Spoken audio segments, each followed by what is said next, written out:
Hi friends, എൻസൈക്ലോമിക്സിൻ്റെ പുതിയൊരു വീഡിയോയിലേക്ക് നിങ്ങൾക്ക് ഏവർക്കും സ്വാഗതം. അപ്പോൾ നമ്മളിന്ന് ചർച്ച ചെയ്യാൻ പോകുന്നതും സൈക്കോളജിയുമായി ബന്ധപ്പെട്ട ടോപ്പിക്കാണ് ഇന്ന് നമ്മൾ ചർച്ചയ്ക്കായി തിരഞ്ഞെടുത്തിട്ടുള്ളത്. നമ്മുടെ വീഡിയോ ആദ്യമായി കാണുന്ന സുഹൃത്തുക്കളാണെങ്കിൽ തന്നെ ചാനൽ സബ്സ്ക്രൈബ് ചെയ്യുക. അപ്പോൾ നമുക്ക് വീഡിയോയിലേക്ക് കടക്കാം. ആദ്യത്തെ ചോദ്യം എന്ന് പറയുന്നത്, വിവിധ വികാസഘട്ടങ്ങളിൽ സംഘബന്ധങ്ങളുടെ കാലം എന്ന് വെച്ചാൽ എന്താണ്? ഗാങ് ഏജ് എന്ന് വെച്ചാൽ ഓരോ നിശ്ചിത പ്രായപരിധി അനുസരിച്ച് തരംതിരിച്ചിട്ടുണ്ട്.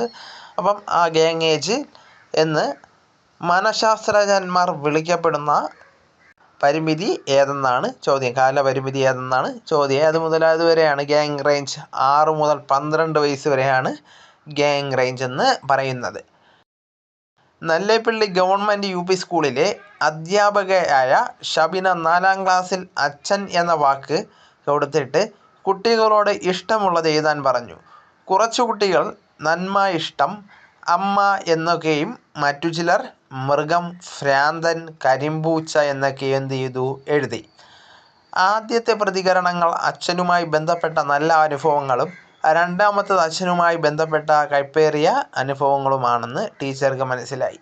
അധ്യാപകയുടെ ഈ പരീക്ഷണം ഏതുമായി ബന്ധപ്പെട്ടിരിക്കുന്നു? അധ്യാപകയുടെ ഈ പരീക്ഷണം ഏതുമായി ബന്ധപ്പെട്ടിരിക്കുന്നു എന്നാണ് ചോദ്യം. ഏതുമായി ബന്ധപ്പെട്ടിരിക്കുന്നു? വ്യക്തിത്വമാപനവുമായി ബന്ധപ്പെട്ടതാണ് അധ്യാപകയുടെ ഈ പരീക്ഷണം. ചുവടെ തന്നിരിക്കുന്നവയിൽ ശരിയായ ജോഡികൾ ഏതൊക്കെയെന്നാണ് ചോദ്യം. മൊത്തം 4 ജോഡികൾ തന്നിട്ടുണ്ട്. ഒന്ന് ഏതാണ്? ധർമ്മവാദം ഏതാണ്? William James. 2 ഘടനാവാദം വില്യം വൂണ്ട്. അതുപോലെ തന്നെ 3 ഏതാണ്? ഫോർമിക് മനഃശാസ്ത്രം മാക് ഡ്യൂഗൽ. 4 ഏതാണ്? ക്ഷേത്ര സിദ്ധാന്തം തോണ്ടേക്ക്. അപ്പം 4 കാര്യങ്ങൾ തന്നിട്ടുണ്ട്. ഇതിലെന്താണ്? 3 ഉത്തരങ്ങളാണ് ശരി ഉത്തരമായിട്ടുള്ളത്. ധർമ്മവാദവുമായി ബന്ധപ്പെട്ടാണ് വില്യം ജെയിംസും. അതുപോലെ തന്നെ ഘടനാവാദ ഭാഗം സ്ട്രക്ചറലിസം ഏതുമായി ബന്ധപ്പെട്ടാണ് ധർമ്മവാദം ആരാണ്? വില്യം ജെയിംസും. ഘടനാവാദം ആരാണ്? William Wundt. ഹോർമിക് മനഃശാസ്ത്രം മാക് ഡ്യൂഗൽ. രമോണി, കാജോൾ, മക്കോണൽ, ഹൈഡൽ, ഫെഗ്നർ എന്നിവർ ഈ സമീപനത്തിൻ്റെ മുഖ്യ വക്താക്കളാണ്. സമീപനം ഏതാണ്? രമോണി, കാജോൾ, മക്കോണൽ, ഹൈഡൻ, ഫെഗ്നർ എന്നിവർ ഈ സമീപനത്തിൻ്റെ മുഖ്യ വക്താക്കളാണ്. സമീപനം എന്നാണ് ചോദ്യം. ഏതാണ് സമീപനം? ന്യൂറോ ബയോളജിക്കൽ സമീപനം. ഒന്നുകൂടെ പറയാം. രമോണി, കാജോൾ, മക്കോണൽ, ഹൈഡൻ, ഫ്ലെക്സ്നർ എന്നിവർ ഈ സമീപനത്തിൻ്റെ മുഖ്യ വക്താക്കളാണ്. സമീപനം ഏതെന്നാണ് ചോദ്യം. ഏതാണ് സമീപനം? ന്യൂറോ ബയോളജിക്കൽ സമീപനം. അടുത്ത ക്വസ്റ്റ്യൻ, താഴെ തന്നിരിക്കുന്ന പ്രസ്താവനകളെ അടിസ്ഥാനമാക്കി ശരിയും തെറ്റും വിലയിരുത്തുക എന്നതാണ് അടുത്ത ക്വസ്റ്റ്യൻ. ഒന്നാമത്തെ പ്രസ്താവന എന്ന് വെച്ചാൽ എന്താണ്? ഓർമ്മയിൽ പ്രതിഷ്ഠിച്ചു കഴിഞ്ഞ സ്ഥലങ്ങളും ഓർമ്മിക്കാനുള്ള പുതിയ ഇനങ്ങളും തമ്മിൽ ദൃശ്യബന്ധങ്ങൾ സൃഷ്ടിക്കുന്ന എൻകോഡിംഗ് തന്ത്രമാണ് അത് മെത്തേഡ് ഓഫ് ലോഗ്സ്. അടുത്തതാണ് പ്രസ്താവന 2. ഏതാണ്? ഒരു കൂട്ടം പദങ്ങളിൽ ഓരോന്നിൻ്റെയും ആദ്യ അക്ഷരങ്ങൾ കൂട്ടിച്ചേർത്ത് കൃത്രിമമായ ഒരു പദം നിർമ്മിക്കുന്ന തന്ത്രമാണ് അക്രോണിക്സ്. പ്രസ്താവന 3. ഏതാണ്? ഒരു വാക്യത്തിലൂടെ നിരവധി കാര്യങ്ങൾ നിശ്ചിത ക്രമത്തിൽ ഓർത്തു വയ്ക്കാനുള്ള തന്ത്രമാണ് അക്രോണിക്സ്. ഇതിലേതൊക്കെയാണ് ശരി? 1, 2, 3 ശരിയാണ്. 1, 2, 3 ശരിയാണ്. ഏതാണ്? ഓർമ്മയിൽ പ്രതിഷ്ഠിച്ചു കഴിഞ്ഞ സ്ഥലങ്ങളും ഓർമ്മിക്കാനുള്ള പുതിയ ഇനങ്ങളും തമ്മിൽ ദൃശ്യബന്ധങ്ങൾ സൃഷ്ടിക്കുന്ന എൻകോഡിംഗ് തന്ത്രമാണ് അത് മെത്തേഡ് ഓഫ് ലോക്കി. 2 ഏതാണ്? ഒരു കൂട്ടം പദങ്ങളിൽ ഓരോന്നിൻ്റെയും ആദ്യാക്ഷരങ്ങൾ കൂട്ടിച്ചേർത്ത് കൃത്രിമമായ ഒരു പദം നിർമ്മിക്കുന്ന തന്ത്രമാണ് അത് അക്രോണിക്സ്. പ്രസ്താവന 3 ഏതാണ്? ഒരു വാക്യത്തിലൂടെ നിരവധി കാര്യങ്ങൾ നിശ്ചിത ക്രമത്തിൽ ഓർത്തു വയ്ക്കാനുള്ള തന്ത്രമാണ് ഇത് അക്രോണിക്സ്. അങ്ങനെ ഈ 3 കാര്യങ്ങൾ എന്താണ്? ശരിയാണ്.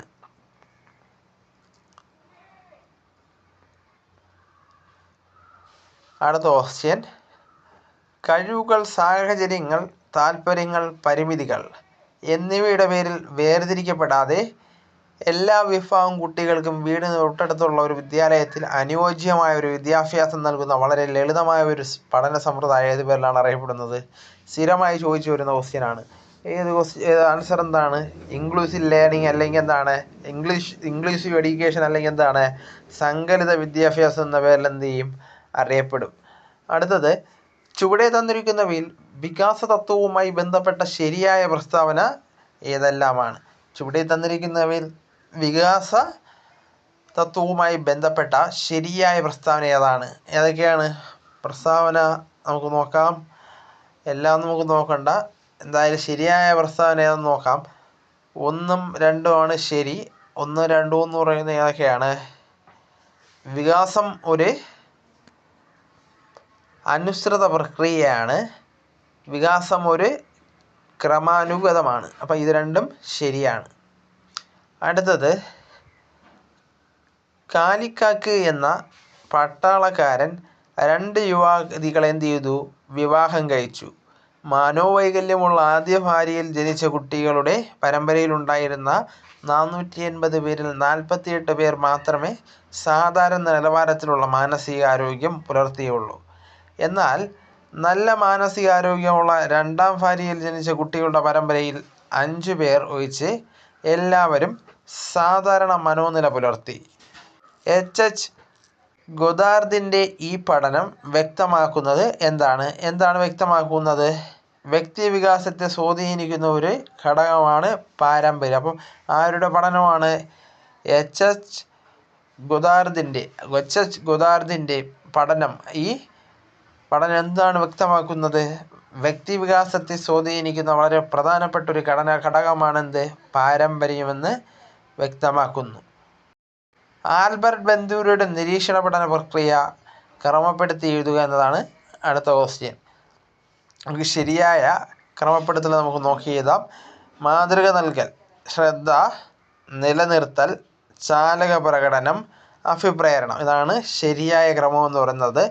ആൽബർട്ട് ബന്ദൂരയുടെ നിരീക്ഷണ പഠനവുമായി ബന്ധപ്പെട്ട് ശരിയായ പ്രക്രിയ തിരഞ്ഞെടുത്ത് എഴുതാനാണ്, ശരിയായ ക്രമം തിരഞ്ഞെടുത്ത് എഴുതാനാണ് മാതൃക നൽകൽ, ശ്രദ്ധ, നിലനിർത്തൽ, ചാലക പ്രകടനം, അഭിപ്രേരണം. ഇത്രയുമാണ് ശരി.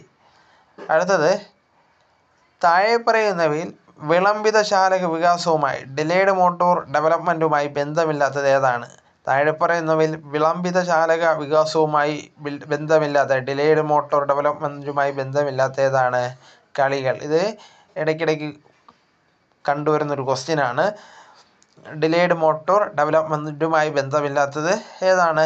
കളികൾ.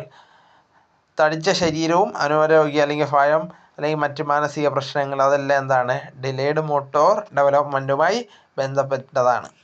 അടുത്ത ക്വസ്റ്റ്യൻ, പൊതുഗ്രാമം പ്രൈമറി സ്കൂളിലെ ഇംഗ്ലീഷ് അധ്യാപകയായ മഞ്ജുവിനെ 4ാം ക്ലാസ്സിലെ കുട്ടിയായ മദീനയ്ക്ക് പേടിയാണ്. ടീച്ചർ കുട്ടികളെ കാരണമില്ലാതെ വഴക്കു പറയുന്നു.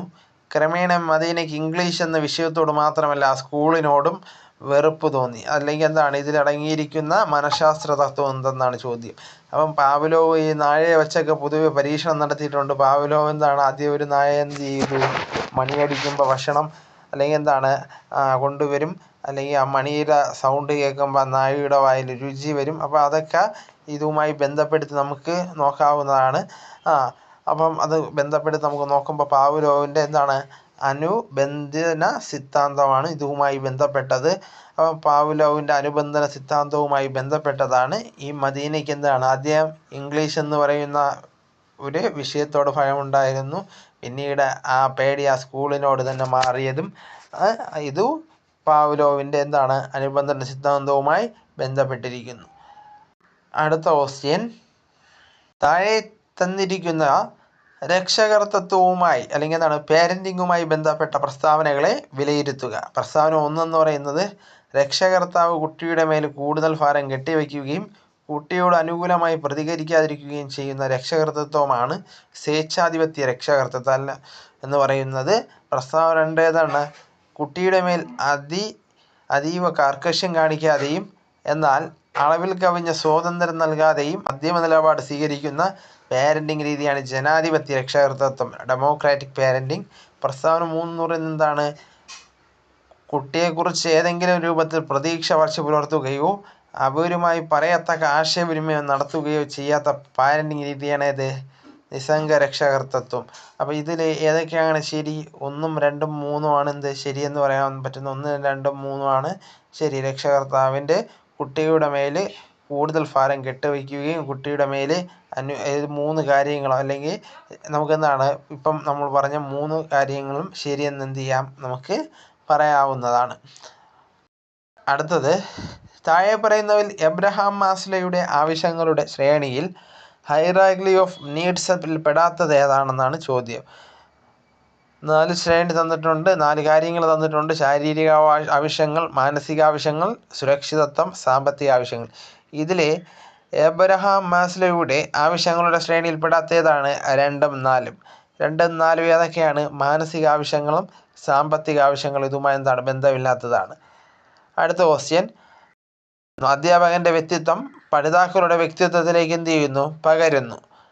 ബോധപൂർവമായ പഠനത്തിലെന്നതിനേക്കാളേറെ തുടർച്ചയായ സമ്പർക്കം വഴി അബോധമായതിനെ അറിവും ആശയങ്ങളും ലയിച്ചു ചേരുന്ന പ്രക്രിയയെ പറയുന്ന പേരെന്തെന്നാണ് ചോദ്യം. എന്താണ് പേര്? മാനസികമായ വൃതിവ്യാപനം എന്നാണ് അറിയപ്പെടുന്നത്. അടുത്ത ക്വസ്റ്റ്യൻ, ബുദ്ധിക്ക് ദ്രവബുദ്ധി എന്നും ഖരബുദ്ധി എന്നും 2 സുപ്രധാന ഘടകങ്ങൾ ഉണ്ടെന്ന് വാദിച്ച മനഃശാസ്ത്ര ചിന്തകനാരാണ്? റൈമണ്ട് ഗേറ്റനാണ്. ബുദ്ധിക്ക് 2 തലങ്ങളുണ്ട്, സുപ്രധാന ഘടകങ്ങളുണ്ടെന്ന്. ഏതൊക്കെയാണ്? ദ്രവബുദ്ധി എന്നും ഖരബുദ്ധി എന്നും വാദിച്ച മനഃശാസ്ത്ര ചിന്തകനാരാണ്? റൈമണ്ട് ഗേറ്റൻ. അടുത്തത്, 5ാം ക്ലാസ്സിൽ പഠിക്കുന്ന ലിനി മോഹൻ ലാൽ എൻ്റെ അമ്മയുടെ അടുത്ത ബന്ധുവാണെന്ന് ക്ലാസ്സിൽ പറയുന്നുണ്ട്. ചില സന്ദർഭങ്ങളിൽ മറ്റു പല സിനിമാ നടന്മാരുമായുള്ള ബന്ധത്തെക്കുറിച്ചും പറയാറുണ്ട്. ഇപ്രകാരം ഉന്നത വ്യക്തികളുമായി അടുപ്പം അവകാശപ്പെടുന്ന നിലയിൽ ലിനിയിൽ കാണാൻ കഴിയുന്ന സമയോചന ക്രിയാതന്ത്രം ഏത് പേരിലാണ് അറിയപ്പെടുന്നത്? താദാത്മീകരണം എന്ന പേരിലാണ് അറിയപ്പെടുന്നത്. നല്ലൊരു ക്വസ്റ്റ്യനാണ്. 5ാം ക്ലാസ്സിൽ പഠിക്കുന്ന ലിനി മോഹൻലാൽ തൻ്റെ ബന്ധുവെന്ന് എന്ത് ചെയ്യുന്നു? ക്ലാസ്സിൽ പറയാറുണ്ട്. ചില സന്ദർഭങ്ങളിൽ മറ്റു പല സിനിമാ നടന്മാരും തൻ്റെ ബന്ധുവെന്നും അഭിപ്രായപ്പെടാറുണ്ട്. അപ്പോൾ ഈ സമീപനം, ലിനിയുമായി ബന്ധപ്പെട്ട ഈ സമീപനം ഏത് പേരിലാണ് അറിയപ്പെടുന്നത്? താദാത്മീകരണം എന്ന പേരിലാണ് അറിയപ്പെടുന്നത്. അടുത്ത ക്വസ്റ്റ്യൻ, തന്നിരിക്കുന്ന ജോഡികൾ ശരിയായവ ഏതൊക്കെയെന്നാണ് ചോദ്യം. 2ഉം 4ഉം ആണ് ഇതിൽ ശരിയായ ജോഡികൾ. ഏതൊക്കെയാണ്? പഠന വൈകല്യം ഏതുമായി ബന്ധപ്പെട്ടതാണ്? ഡിസ്ഗ്രാഫിയയുമായി ബന്ധപ്പെട്ടതാണ്. അതുപോലെ തന്നെ 4 ഏതാണ്?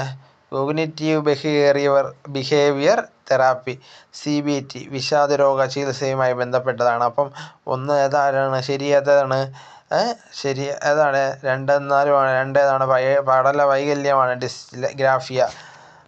ഡിസ്ഗ്രാഫിയ, ഇങ്ങനെ എന്താണ്? ഡിസ്കാൽക്കി, ഇങ്ങനെ പല വൈകല്യങ്ങളുണ്ട്. അതിൽ ഒന്നാണ് ഏത്? ഡിസ്ഗ്രാഫിയ. അതുപോലെ തന്നെ CBT, കോഗ്നിറ്റീവ് ബിഹേവിയർ തെറാപ്പി, അതേതുമായി ബന്ധപ്പെട്ടാണ്? വിഷാദരോഗ ചികിത്സയുമായി ബന്ധപ്പെട്ടതാണ്. അടുത്ത ക്വസ്റ്റ്യൻ, ജീവിതത്തിൻ്റെ വസന്തം, ജോൺ കീറ്റസ്, ശോഭത്തിൻ്റെയും സ്പർദ്ധയുടെയും കാലം, സാൻലി ഹാൾ, താൽക്കാലിക ബുദ്ധിഭ്രമത്തിൻ്റെ കാലം, ഹോളിംഗ്വർത്ത്. മനഃശാസ്ത്രജ്ഞന്മാരുടെ ഈ വിശേഷണങ്ങൾക്ക് അർഹമായ കാലം ഏതെന്നാണ് ചോദ്യം. അപ്പോൾ ഏത് കാലഘട്ടത്താണ്? കൗമാരം. അപ്പോൾ 2 വിശേഷണങ്ങൾ പറഞ്ഞു. ജീവിതത്തിൻ്റെ വസന്തം ജോൺ കീറ്റ്സ്, ശോഭത്തിൻ്റെയും സ്പർദ്ധയുടെയും കാലം സാൻലി ഹാൾ, താൽക്കാലിക ബുദ്ധിഭ്രമത്തിൻ്റെ കാലം ഹോളിംഗ്വർത്ത്. ഇത് ഏത് കാലഘട്ടത്തിലാണ് ഉള്ളത്? ജീവിതത്തിൻ്റെ ഏത് വിശേഷണമായ അർഹമായ കാലം എന്നാണ് ചോദിക്കുന്നത്. ഏതാണ്? കൗമാരം. പിയാഷെ തൻ്റെ വൈജ്ഞാനിക സിദ്ധാന്തങ്ങളെ പൊതുവെ വിശേഷിപ്പിച്ചിരുന്ന ഏത് പേരിലാണ്? ജെനിസ്റ്റിക് എപ്പിസ്റ്റമോളജി എന്ന പേരിലാണ് വിശേഷിപ്പിച്ചിരുന്നത്. അടുത്തത്, ചേരുംപടി ചേർക്കാനാണ്. ചേരുംപടി ചേർത്ത് നമുക്ക് വ്യക്തമായി നമുക്ക് നോക്കാം. ഇതിലേതൊക്കെയാണ്? 1C ഏതാണ്? പ്രരൂപ സമീപനം, ടൈപ്പ് അപ്രോച്ചായി വരുന്ന ഏതാണ്? ഹിപ്പോക്രാറ്റസ് ആണ്. പ്രരൂപ സമീപനം ആരാണ്? ഹിപ്പോക്രാറ്റസ്. അതുപോലെ രണ്ട് എ ആണ്. 2A സവിശേഷക സമീപനം. സവിശേഷക സമീപനം ആരുമായി ബന്ധപ്പെട്ടതാണ്? സവിശേഷക സമീപനം ആൽപോർട്ടുമായി ബന്ധപ്പെട്ടതാണ് സവിശേഷക സമീപനം. അതുപോലെ തന്നെ മനോവിശേഷണം ആരുമായി ബന്ധപ്പെട്ടതാണ്? ഫ്രോയിഡുമായി സിഗ്മണ്ട് ഫ്രോയിഡുമായി ബന്ധപ്പെട്ടതാണ് മനോവിശേഷണം. അടുത്തത് അപഗ്രഥന മനഃശാസ്ത്രം ആരുമായി ബന്ധപ്പെട്ടാണ്? കാൾ യുങ്ങുമായി ബന്ധപ്പെട്ടതാണ്.